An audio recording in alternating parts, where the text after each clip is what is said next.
What's up mga idol? Sa video na to ay gagawa tayo ng cellphone na galing po ito ng Mulabe, Zamboanga. Ayan, nabura na po yung nakasulat. At ayan, buksan na po natin. Pina-JNT po ito ni Sir dahil napanood po ang ating mga video. Ang main problem po ng pinadala niya ay nag-iinit ang motherboard. At dati daw itong nag-charge pero mabagal. Hanggang tumagal, hindi na daw nag-charge. Nag-iinit na ang motherboard. Ito po yung mga common issue nito. Ang model po pala nito ay Huawei P20 Pro. Ayan, buksan natin. Nakalagay pa sa box para iwas ma-damage kapag nasa biyahe dahil sobrang layo po pala ang pinanggagalingan nito. At sa mga gustong magpaayos, lalo na kung malalayo, pwede po LBC, JNT, GRS, or any courier via deliver. At sinubukan ko po siya i-troubleshoot. Una, sinaksak ko sa charger at wala talagang indicator na red sa taas. Madalas kasi nito mga idol, kapag mga ganitong unit, dapat may indicator sa taas na red kapag sinasaksak. So wala po sa kaya, binuksan ko na siya. Ayan, gamit po tayo ng pantastas. At dahil nabuksan na ito mga idol, pinalitan po pala ito ni Sir ng battery at hindi na pagana dahil patay na pala ang motherboard. Ayan, magandang klase na battery pa naman ang nilagay. Tanggalin mo na natin lahat ng screw at mag-shoutout tayo rito. Ayan, lahat at sa lahat ng ating viewers na nanonood, shoutout sa inyong lahat. At sa gustong magpa-shoutout, comment po kayo sa video. At yan, natanggalan po natin yung screw.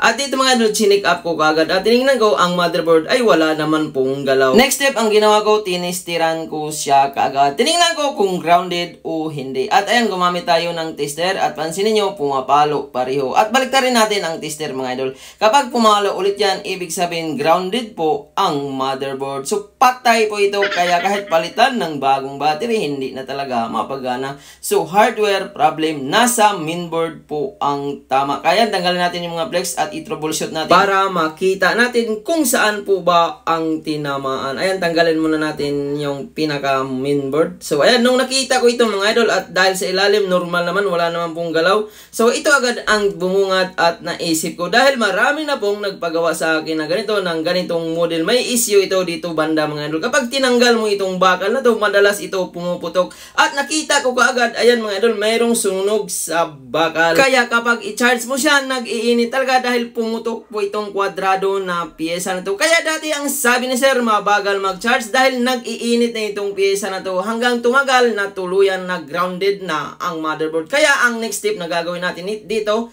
i-remove po natin yung pumutok na pyesa na yun. Ang dami ko na pong nagawang ganito mga idol, na kapag namatay at nag-iinit ang motherboard, ang ginawa ko lang dito ay nire-remove ko lang. Hindi ko na po siya pinapalitan para in case laging na-overcharge o laging nababagsak, hindi na po masira. Ayan, kitang-kita po yung pumutok mga idol. Ayan, nangitim na po siya. At mag-apply tayo ng flux at gumamit tayo ng 350 heat temperature. So, remove lang ang kailangan mga idol. No need po palitan. At kailangan mo dito hot air po ang pagtanggal. Huwag nyo pong gamitan ng blower dahil hindi po ito kaya tanggalin ng blower. Ayan, antayin lang po natin na lumambot. So, 350 heat temperature. Ang air naman ay nagdepende sa hot air. So, ang air na ginamit ko dito dahil automatic hot air ang gamit ko, air number 1 lang. So, ayan, kapag lumambot na, iangat lang po natin. At ayan, malambot na yan mga idol. Ilang seconds lang. At pansin niyo, yan po yung pumutok. Madalas nito kapag nadididbot ang unit na to, ito lang po talaga ang kailangan mong tanggalin. Kasi yan po yung cause kung bakit siya namatay, dahil pumutok na siya. Overcharging ang nangyari. Nag-over voltage. So, kaya kapag ganito ang unit mo, huwag mo siyang i-overcharge. Kasi madalas yan kapag pumuputok yan, una, mabagal muna yan mag-charge. Hanggang matuluyan na kahit palitan ng battery, hindi gumagana. So, hindi na po natin kailangan palitan. Ibalik na lang po natin itong shade na nasunog or wala naman pong epekto yan kung ibalik natin yan dahil nasa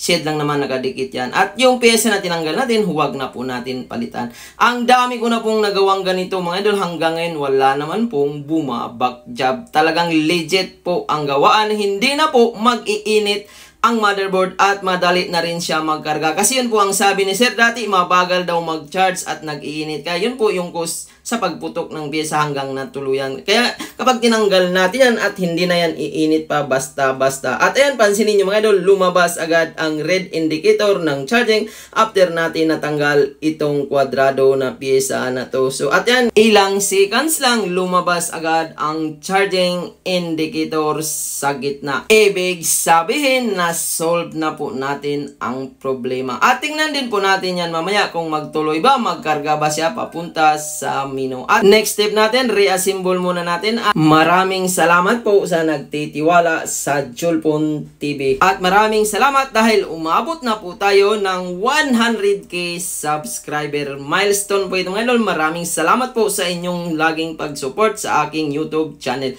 At ayan, super drain ba yan mga idol? At ayan, ibalik natin itong takip. So gumamit na lang po ako dito ng double-sided tape para in case baklasin man ito ng may-ari or may papalitan siya tulad ng battery ay madali na po niya itong maangat. Dahil malayo po ito mga idol, galing pa po ito sa Mindanao. At ayan, salpak na natin, natanggal na po natin ang double tape. At dahil sobrang drain po ng battery, kinargahan ko muna siya. At ayan, after 30 minutes, ito na po ang nangyari. Meron na pong 38%. Ang bilis na lang po niya mag-charge mga idol. I-open natin. So, normal po ang paggawa natin. Kasi kung hindi po normal, hindi po yan magdadagdag ang pinaka-battery percentage. At tingnan natin kung magtuloy sa menu para malaman natin kung buhay na ba ito ang ginawa natin. Ayan, sa kabutihang palad, normal na rin naman po ang touch. Papunta na tayo sa menu. At dahil mayroon itong password mga idol, hindi ko na po siya hiningi dahil personal po yan. At dahil no power naman po ang ginawa natin, nabuhay na po natin. Hindi na po natin pakialaman ang ibang parts sa loob. At yan, subukan natin i-charge. Normal din po ang pinaka-charging. Ito lang po talaga ang naging problema niya nung pumutok. Maraming salamat. Sana nakakuha kayo ng idea. Huwag kalimutan mag-subscribe.